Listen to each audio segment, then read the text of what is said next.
2 de l'écho avec un regard sur le futur, sur les futures navigations par satellite. Et oui, les GPS qu'on utilise tous les jours pour se déplacer, eh bien, ça va changer. Et nous avons aujourd'hui avec nous le patron d'un grand groupe international, l'un des numéros 1 mondiaux du GPS. Son vice-président est avec nous, Anoubon Momo. Vous êtes vice-président de Trimble.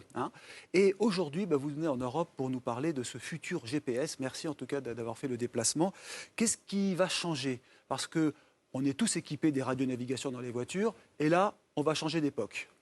Ce qui va changer, c'est le fait qu'on va partir du GPS pour tout autre système de navigation. Nous les appelons maintenant GNSS. Le GPS est juste l'un d'entre eux.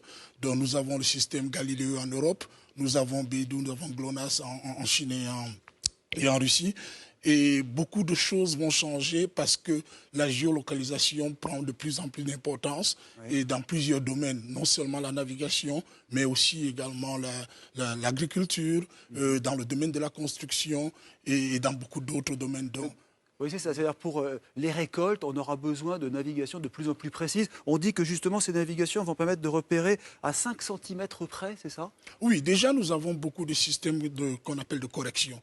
Donc même si on a encore des systèmes qui sont à quelques centimètres de précision, nous avons des systèmes de correction qui permettent de ramener au centimètre vraiment. On a encore des systèmes à quelques mètres, mais on peut les ramener maintenant au centimètre. Et ce qui est extrêmement intéressant en agriculture, ce qu'on appelle agriculture de précision, donc savoir exactement la quantité d'eau, la quantité d'engrais que l'on peut mettre dans le sol. Cela est extrêmement intéressant dans le domaine du cadastre, parce que ça permet de résoudre pas mal de problèmes fonciers et d'avoir une meilleure précision dans l'occupation des sols. Ce qui veut dire que l'observation que l'on a aujourd'hui avec les satellites va encore être plus fine, plus affinée. Google Earth, par exemple, va délivrer des images encore plus précises, beaucoup plus basses.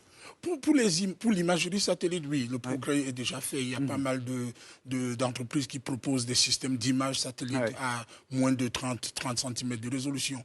Mais le GPS, ce n'est pas l'image. Le GPS, c'est le positionnement. Le repérage. Le repérage. Traçabilité. Est-ce qu'un jour, on va tracer les salariés d'entreprise, par exemple?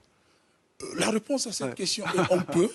Est-ce que c'est le but visé? Certainement pas. Mais il est certain que le système existe, qui permet de géolocaliser aussi bien des individus. Et les téléphones portables, déjà. Les téléphones portables sont des exemples. Bon, maintenant, l'utilisation qui en est faite, c'est un tout autre sujet. Mais justement, aux États-Unis, vous êtes plus en avance qu'en Europe sur ce point? Est-ce qu'il y a plus de liberté législative, par exemple, légale? Tous les pays essayent quand même de contrôler la gestion des données personnelles.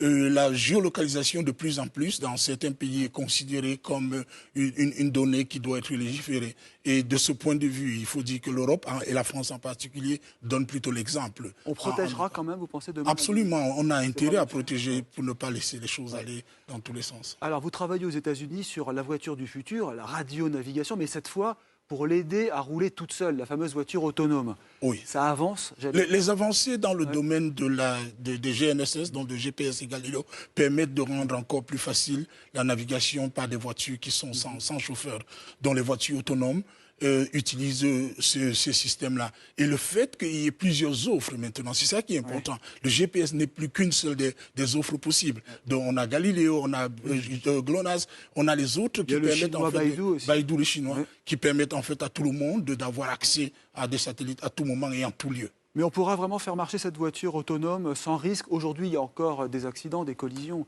Récemment encore, il y en a eu. La collision est un autre domaine. La collision demande de la mise sur pied des systèmes anti-collision. Mais par contre, le GPS, en ce qui concerne la navigation, ça, je pense que nous sommes à point. Alors, Anoubon Momo, merci encore d'être avec nous. Je rappelle, président de Trimble. Vice-président. Vice-président, l'un des géants mondiaux du satellite, enfin du positionnement par satellite, et donc ce qu'on appelle le GPS chez nous.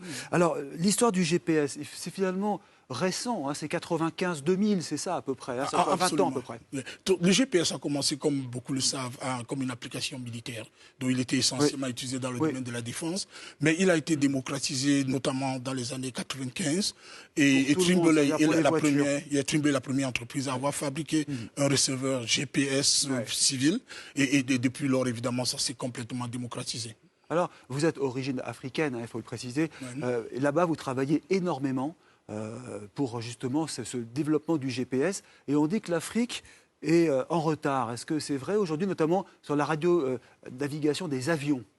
Disons, en général, dans le domaine, un domaine aussi pointu que celui d'une technologie comme le GPS, évidemment l'Afrique est un continent qui a un peu de retard, mais il faudrait préciser qu'il y a pas mal de pays africains qui font des avancées énormes. Ouais. Et je pense à des pays comme le Nigeria, comme l'Afrique du Sud, comme l'Éthiopie, comme le Kenya, comme l'Algérie, qui font pas mal d'avancées et qui, dans le domaine global de géospatial, peuvent, on peut le dire, entrer dans la cour des grands. Mais le trafic aérien est observé en Afrique, notamment dans les zones totalement désertées?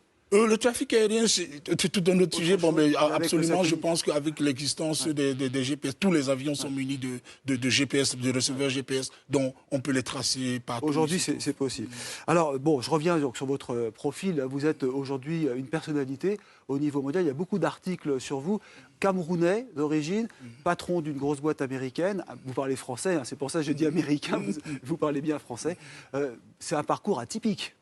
Oui, je dois reconnaître. Un modèle peut-être.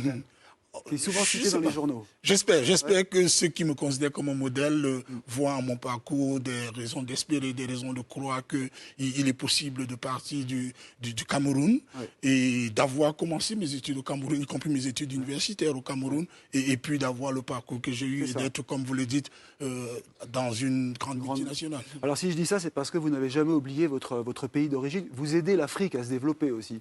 Tout en étant aux États-Unis, en Europe, vous n'oubliez pas le développement du continent africain. Ah, absolument, absolument. Je suis très fier d'être partie prenante dans quelques entreprises en termes de projets en Afrique qui peuvent aider. Et y compris tout au long de ma carrière, j'ai eu à faire des projets qui, à mon avis, ont aidé à améliorer les choses. Avec la NASA, hein, je crois me souvenir aussi. Hein, vous avez servi à 80 pays en développement, justement, d'accélérer l'arrivée du GPS. Tout à fait. Et je garde un très, très grand plaisir de ce travail que nous avons effectué avec la NASA, qui a permis à 80 pays, parmi lesquels une bonne vingtaine de pays africains, d'avoir accès aux données auxquelles ils n'auraient jamais eu accès, et surtout d'avoir permis de développer des éléments comme l'agriculture, comme la gestion des catastrophes, comme la gestion des ressources en eau, et lutter évidemment contre cet autre problème de tous les instants qui est le changement climatique. Eh ben, merci beaucoup Albert Hilaire Anoubon Momo. On se souviendra de votre nom, vice-président de Trimble.